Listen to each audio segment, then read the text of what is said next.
We want to begin with some breaking news right here in Washington, with one of the most serious cases to come out of the January 6th attack on the U.S. Capitol. 4 members of the far-right extremist group, the Proud Boys, including its former president, Enrique Tarrio, were found guilty of numerous felonies, including seditious conspiracy. A federal jury convicted the 4 of plotting the attack on the Capitol as part of its bid to keep Donald Trump in the White House and prevent the peaceful transfer of power to then-President-elect Joe Biden. They each face decades in prison. The convictions are seen as a major victory for the Department of Justice as part of the largest criminal investigation in American history.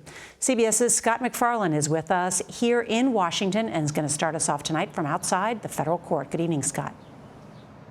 Nora, this was the longest and largest trial to emerge from January 6th. For 4 months, prosecutors put members of the far-right Proud Boys front and center that day, saying they did so in defense of a president they wanted to keep in office, even if it meant violence. It was one of the darkest days in American history. And federal prosecutors cast the 5 Proud Boys as leaders of the mob responsible, assembling a fighting force of 100 members that considered themselves Donald Trump's army. And we fight. We fight like hell. Marching straight to the Capitol that morning as then-President Trump was speaking, some of them the first to break through police barricades. January 6th will be a day in infamy. The jury convicted 4 of the 5, including former one-time leader Enrique Tarrio, of seditious conspiracy, plotting to overthrow the government, and several other charges.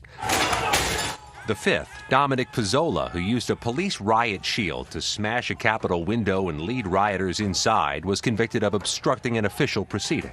I promised that the Justice Department would do everything in its power to hold accountable those responsible for the heinous attack. Tarrio, a one-time aide to Trump ally Roger Stone, was found guilty even though he wasn't even in Washington on the 6th, directing his colleagues remotely from a Baltimore hotel. That night he messaged them, "Make no mistake, we did this."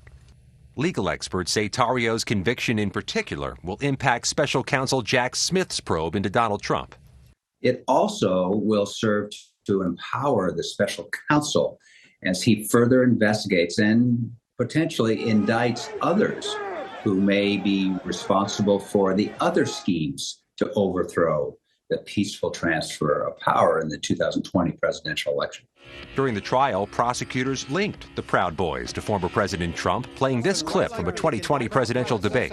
Proud Boys, stand back and stand by. That moment changed my life forever. Proud Boy Jeremy Bertino became a star witness for the prosecutors, testifying the group wanted an all-out revolution and to stop the transfer of power. I think these guys got what they deserved. You lead an attempted coup and you go to jail. On the seditious conspiracy charge alone, the 4 Proud Boys face a maximum 20 years in prison. And Nora, so far, the Department of Justice has secured a partial or full conviction in every January 6th trial to go to a jury. That is quite a record. Scott MacFarlane, thank you.